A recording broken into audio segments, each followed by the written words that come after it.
This is an examination of the hidden human condition. This is the Hidden Killers Podcast. With Tony Brueski. Talking right now with attorney Eric Faddis, former felony prosecutor, discussing the case against Brian Kohberger. How do you view the strength yourself of the admissibility of the genetic genealogy DNA as evidence, especially when sourced indirectly, like through Kohberger's father? There's been a lot of attorneys that I follow, I'm sure you do too, on Twitter and such, maybe know as well, that are very much pointing at this as not being a very strong piece of evidence where, you know, you flip it to another person that, you know, they're like, this is gold. How about you? What say you on that type of evidence, that piece to this puzzle? Yeah, it's certainly, so the genealogical alleged link between Kohberger's father, I believe, and some biological material on the knife sheath. Yeah. That's certainly something, but it's not as strong as having the defendant, Brian Kohberger's DNA on there. Is there some sort of world in which the father made contact with that sheath? Is there some sort of world in which the DNA analysts got it wrong? And they thought they had a link when they may not have had the same link that they're sort of putting out to the public. These are questions that the defense attorney is going to have to scrutinize when they're looking at the DNA findings and see if that DNA evidence is attackable, because sometimes it is. And it looks like here, it's at least possible that it might be. In cases where you have things like that, the DNA evidence, but then you have a whole lot of other pieces, circumstantial pieces coming together, the admission that he has this behavioral pattern of habitual nighttime driving.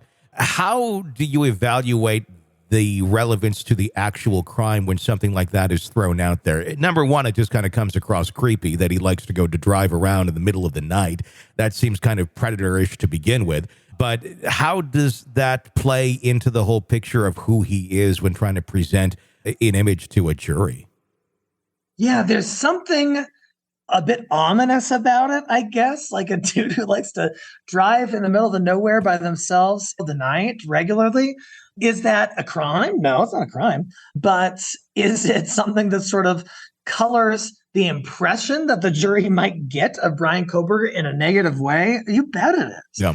And so the defense put it out there. They're the ones who put it out there. Yeah. And so that could be a problem just in terms of the jury taking in the whole picture, the whole context of all of this and saying to themselves, that's somewhat unusual. And it just so happens to kind of be consistent with a finding that a vehicle that looked like his was found darn near that murder scene on the night that all this happened. So I think it may be more problematic than helpful to the defense. That's possible too. Sure.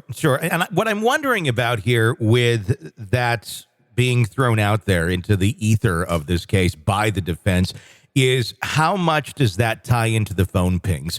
How confident is the defense that they're going to be able to poke a ton of holes into the triangulation of the cell phone and the GPS tracking of that cell phone? That is what is being thrown out there as a possible alibi. Because to me, it seems that if you're going to put that out there, that basically saying, yeah, he was driving around the area at that time. Yeah, we know there's all this factual evidence showing that he was driving in that area based on cell phone triangulation. It kind of reads to me like they're going to attack cell phone triangulation and tracking as being an inaccurate science by throwing that out there. What's your take on that?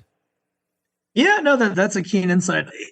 Like you said, the defense already knew that there's a cell phone triangulation that kind of places Kohberger near the scene at certain times. I think he turned off his phone at some point. But yeah, so is this alibi just like a way to explain away all of that cell phone stuff? But another question that arises is, how are you going to convey that information about the driving to the jury? Kohberger wasn't with anyone else. They can't get an investigator to get up there and say, hey, Brian Kohberger told me all this stuff, because that's probably hearsay. I think in order for Brian Kohberger to tell this jury that he goes on these late night drives and had nothing to do with his murder, he might have to get up there and tell them himself. And that would subject him to some rather perilous cross-examination in a quadruple murder case. So, I think we can expect some fireworks one way or another from this trial if it gets there. There's so many missing pieces to this case. Number one, an alibi, like we've been talking about, or the alibi they have being very weak or questionable. The other big piece that seems to be missing is a motive for the murders. We still don't know what that is. Everybody trying to speculate. And is he kind of an incel? Is this a jealous rage against young people who are attractive and enjoying life, and he's always been on the outside, and he snapped and wanted to get rid of those people who he viewed as shunning him or whatever it may be? How do you see them navigating that gap at trial?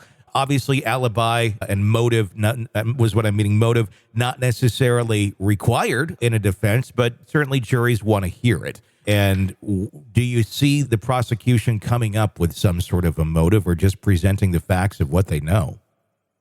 I think they've got to provide the jury with some reason why the accused would commit such a heinous, egregious act that the prosecution's alleging. And like I said, motive, the prosecution doesn't have to prove it, but the jury's darn sure going to want to hear about it. And so they've got to come up with some reason why he did this. I did read some reports that suggested maybe there was some social media interaction between Kohberger and either the victims or the victims' friends or someone associated with the university. That the reports are still pretty vague at this point. But is there some connection that they can unearth between Brian Kohberger and these victims? Because that's what the jury wants to see, to suggest that some guy out of nowhere just happened to pick 4 people on a whim and off them in a totally intimate and grotesque way. That leaves some people with some questions, and you don't want to leave the jury with questions. This is an examination of the hidden human condition. This is the Hidden Killers Podcast with Tony Brueski.